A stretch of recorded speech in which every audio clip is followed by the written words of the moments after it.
Sur ce que je pense de l'opposition, je pense que je venais de le dire il y a quelques instants, en relevant en ce qui concerne Madingu, qui pour moi est le dernier instant à partir duquel on peut véritablement saisir le comportement exprimé des acteurs politiques. J'ai dit qu'ils se sont entendus à Madingu sur certaines choses et ne se sont pas entendus sur d'autres, et j'ai fait un développement sur l'opposition. Cependant, la particularité qu'il y a dans cette question, c'est celle du fait que l'opposition considère que l'actuel président de la République serait la cause du mal, et comment la solution proposée se ferait en adéquation avec cette considération.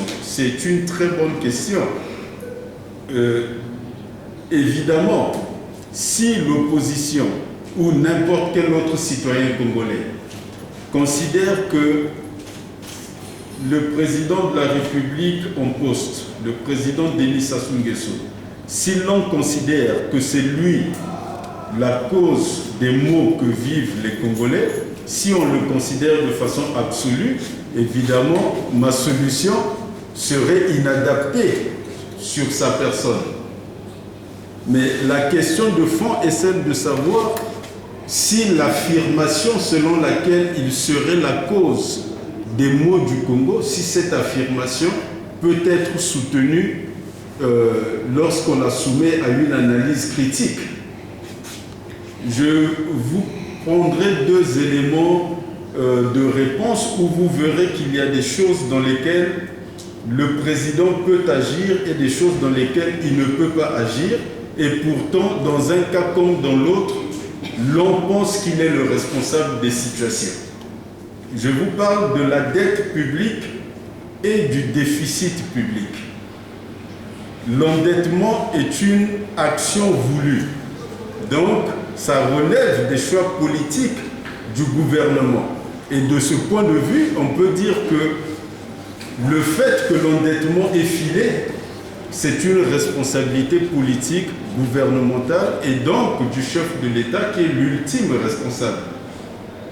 Mais le déficit public, par exemple, s'il y a des économistes dans la salle ou des spécialistes de finances publiques, ils vous diront que le déficit, il y a une part du déficit qui peut être voulu et il y a une part sur laquelle le politique ne peut rien.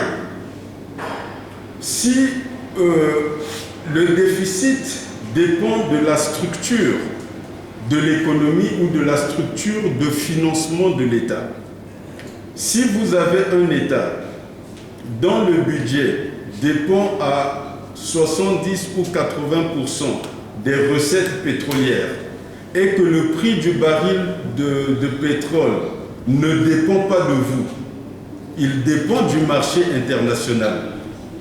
Si le prix baisse, vous avez moins de recettes, ça engendre le déficit.